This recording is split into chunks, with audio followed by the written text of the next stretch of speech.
Hi family, I hope you're good. I hope you're feeling blessed. It's your sister Portia Mohau again. Thank you so much family for being part of the family. Thank you so much for being here. I am sorry. On our live we were interrupted by a phone call, but there was no one.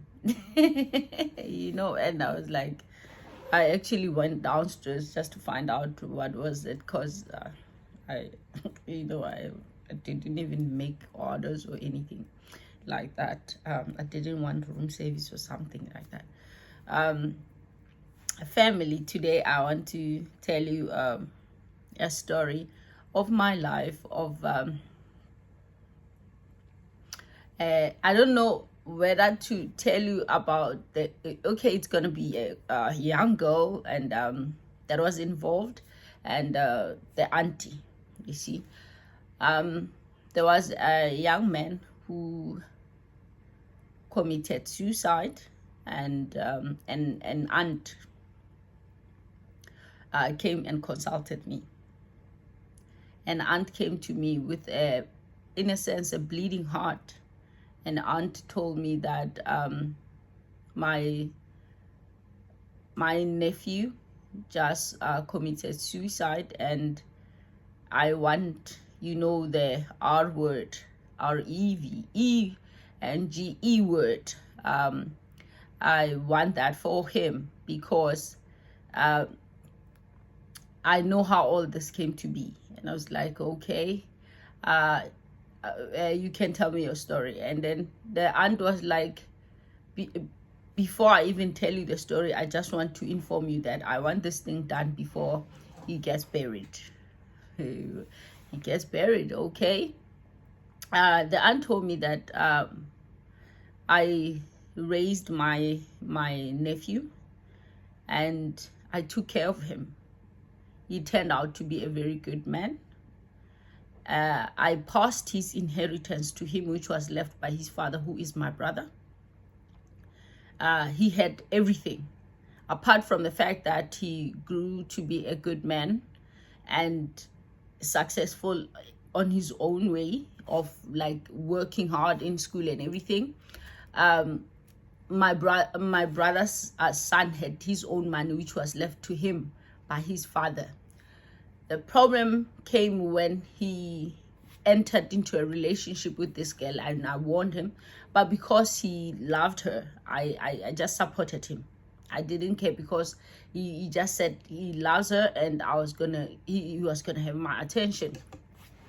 So what happened was, sorry about this family, what happened was I allowed him to continue with the lady, and indeed he had his own house.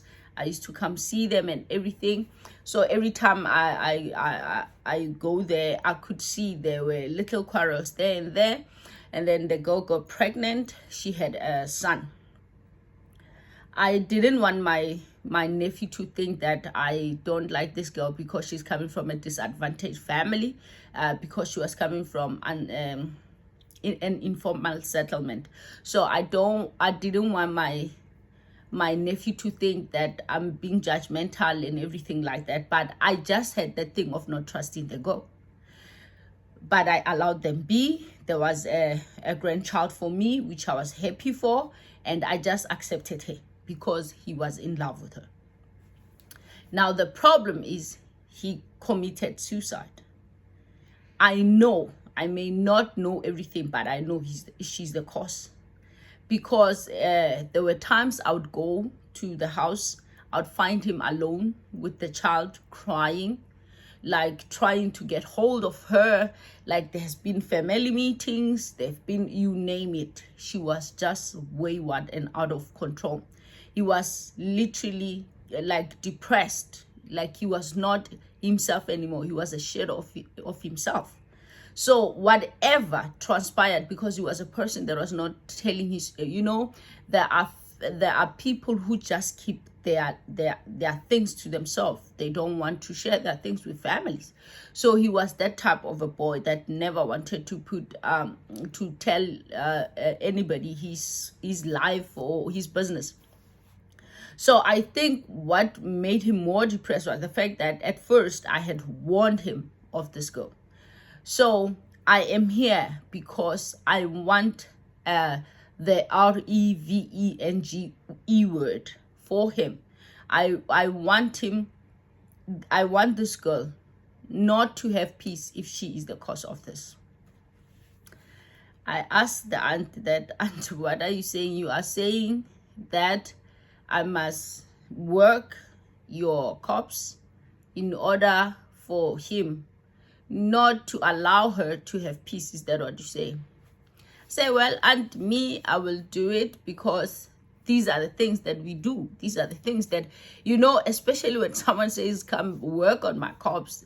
To be quite honest, I used to get excited because there are certain things that I also want, you see. So I remember I told her that I will not touch your cops. I will not do anything, but I will want you to, there are certain things I'll give you, and you will make him back,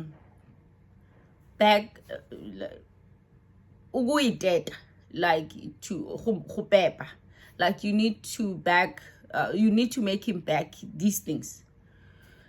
And then after that, you need to tell him what you want, right? Because he did not die a natural kind of death, and you want him to do like deal with whoever is behind this. And you know, family, sometimes some families will just accuse for no reasons. But in this this one, the lady had strong instincts that was telling her what actually transpired. You know, the lady honestly was the wicked and cold person to have found a good family like that, and she did not treat them well after where they took her from and what they did for her. You see, the man truly loved her, but she did not give back the love that she was being given. Instead, she had multiple partners. She had that. You'll hear more about that later, because even the aunt didn't know what happened. So I went with aunt to the cops, and I gave her things. I told her that you make him carry these on his back, and you tell him, telling my things, what to do, what to order him. You see, not I had those evil things and evil spirits, you know, demonic things, but they were not necessarily to do anything with order, without the perfect person. You see, family, even if it's an arrow, an undeserved arrow, right? Like this lady, they would go and galavant without hitting the point. But if a hand was raised against this person, they went exactly to where you are sending them. So the young man was buried, and then the lady started having problems. Like she started talking alone, you know, like just everywhere she was just talking. The second incident where the aunt was called now, because she's still staying in this man's house, it's like different men came looking for her. Like there was like a confrontation of boyfriends outside a man's house. So the aunt was called, and that fueled the anger she had towards this girl. But she wanted to watch what's gonna happen. The girl the other day could not sleep in the house. She just ran out, you know, and left her car, imagine, and the man's car, and went to a neighbor and said, please drive me to, calling the aunt's name, house. I cannot sleep here, I'm just afraid. She was not telling that I'm being haunted at that time. She just said, I'm just afraid to sleep here. family, it kept on. She quit her job because everywhere she went, she was telling people that I'm scared. I feel like there's someone watching me. Like she was beginning to sound like a person that is insane, you see.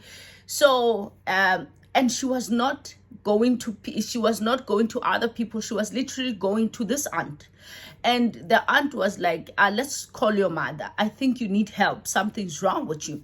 So they called the mother. They started taking it to different people because the aunt wants to know what is wrong with her. Why is this happening?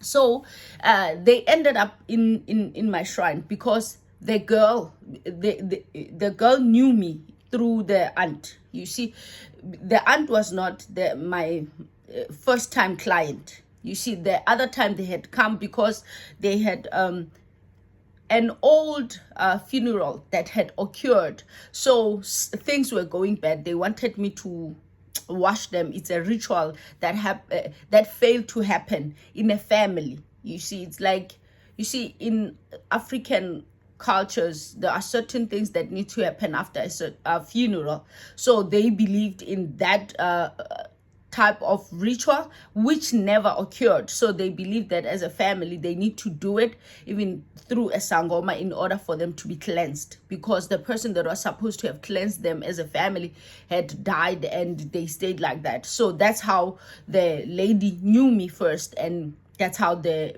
daughter-in-law, in a sense, knew me. So the daughter-in-law came with this auntie to me because she's now haunted, you see, because everybody could not pick a problem. So when she, unbeknown to her, that I'm actually the person that worked on a corpse of a man in order for her to come clean. Sorry.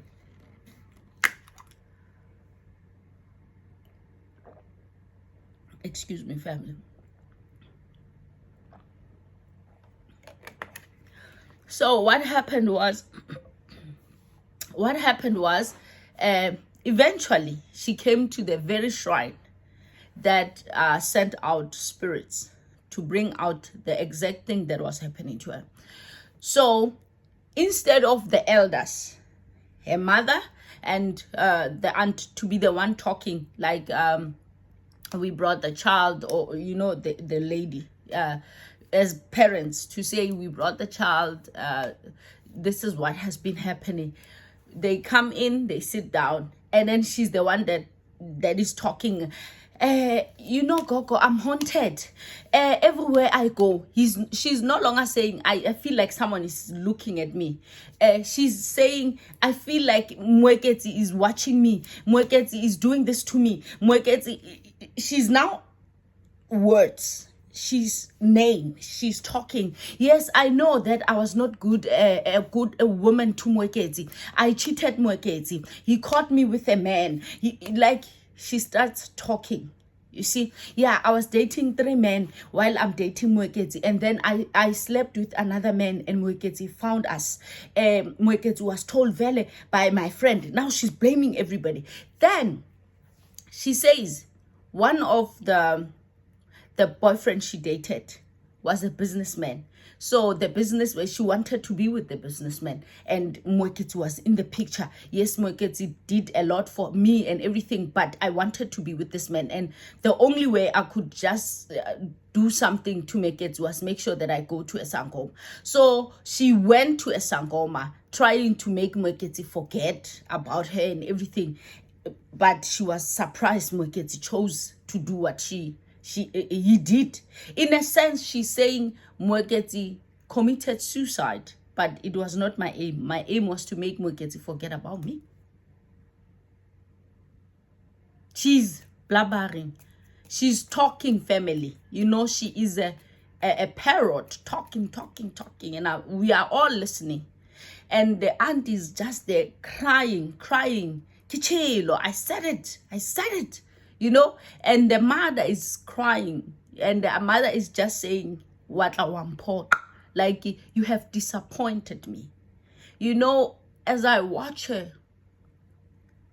now, she's no longer normal. Like, she is really insane. You understand? And I tell the old auntie, and the old woman, both the old ladies, that, you know what? I think my job has been done. And this is what you wanted. And this is what transpired. The aunt is now telling, I'm telling, this is what transpired.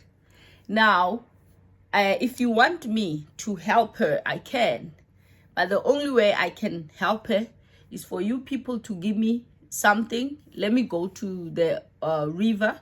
I need to make a ritual there in order for my things to come back with her. The aunt is like, I'll think about it. The aunt is not backing down. The aunt is just there. No, I have to think about it. And the signature to reversing that is her, because she's the one who consulted. She's the one who actually made him bag those things, you know. She's the one who put those things there.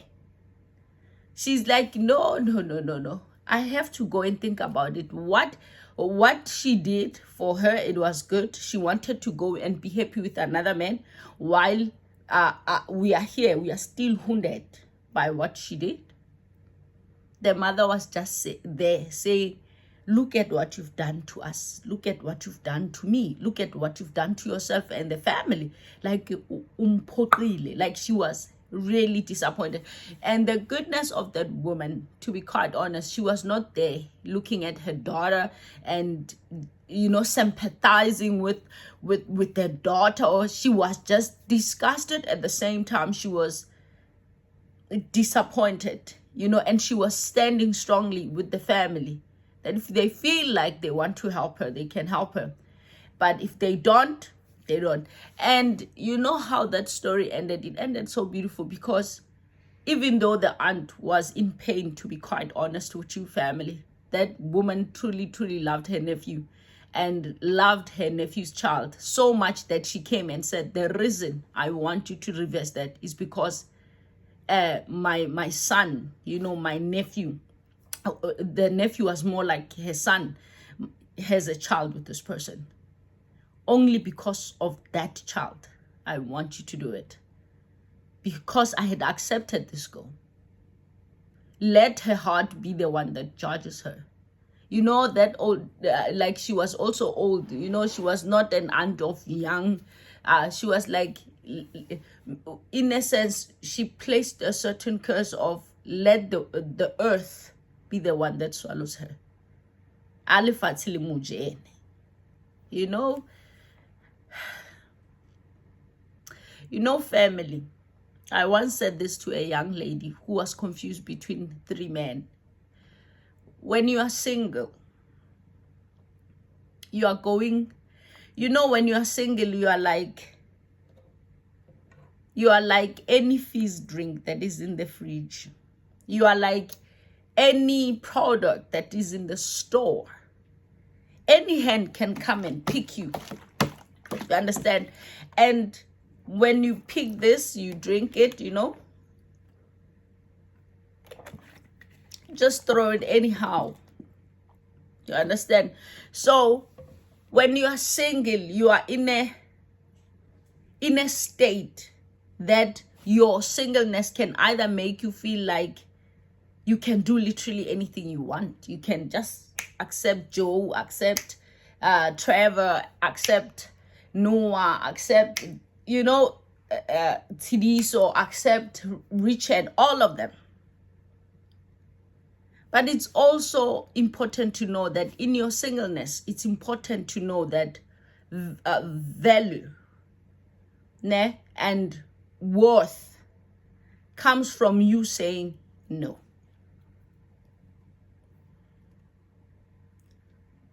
And once you enter into a relationship, value and worth comes from you saying, I am sorry.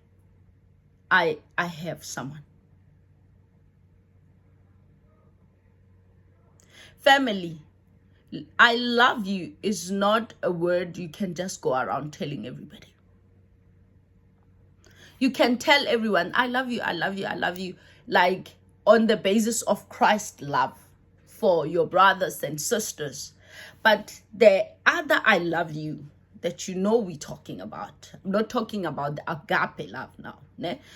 You know, family, that other love that we want to talk about, romantic kind of love. You don't just go around telling every man, or you have a partner that you have given your words, I love you. You have to honor those words. And I love you must come and go to a person that you truly and genuinely love. If you don't love them, don't say you do. And when you don't love them, don't receive back the I love you on the context that they're bringing to you. Tell them there and there, we are not in the same pace. Tell them that this is not the chapter I wanted to open with you. Don't go around promising everybody I love you. Don't go around promising every man or every woman that you love them. Because tomorrow, those words may come to swallow you.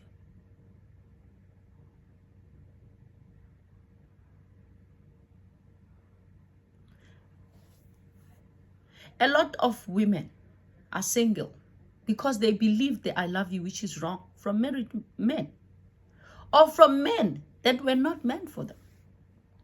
And a lot of men are single today because they sent out I love you to people they were not truly in love with, to people that they were in lust with.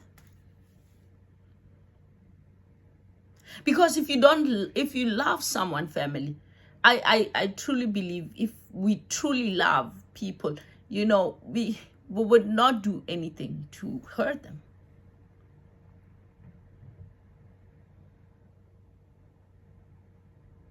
We would not do anything to... I'm sure at my age 38, I've also played around with the word I love you. But one thing I've learned and known at 38 is that when I say I love you, I mean it. And if I don't say it, don't force me to say it. May God help us to be able to tell people that we truly love, that we love. And may God help us not to lead people that we don't love, that we love. Because, you know, the graveyard is full of people that were broken by people who said, I love you, and they did not mean it. And like a client I once dealt with, I have an uncle also in a graveyard, all because of I love you. Anyway, family, may God help us to tell our brothers and sisters and everyone around us, our communities, our fathers, our grandfathers, our babies, we tell them we love them. The love Christ teaches us. And the other love that is, I'm not teaching about love, family, by the way, that I love you, that you know, that you want to hear. May it come from someone that means it. And may you also say it to someone that you would love. I was telling someone many years ago that when you love me, I want to hear it every day. And let me tell you, I don't even have to tell someone that I want to hear it every day. Because I say it every day when I mean it. You see, when you love your partner, you don't even need to, you're going to say it. Because love, that kind of love, don't enter it if you are not ready. Because you are going to say to Tato, I love you. Tato, I love you. If you don't mean it, Tseho will come and you say, Tseho, I love you. But if you say to Tato, Tato, I love you, you are not going to give another person Tato's I love you. When you say, Father God, thank you for your love, I love you, you're not going to God, any other God, because you have a God that loves you and you love him. So is with our relationships. I love you, family. God loves you more. Stay blessed, please. Treat your partners well. Treat them right. If you treat them right, they'll treat you best. Don't give them any reason to doubt you. Don't give them any reason, family. What you love, you protect. I love you. God loves you more. Stay blessed.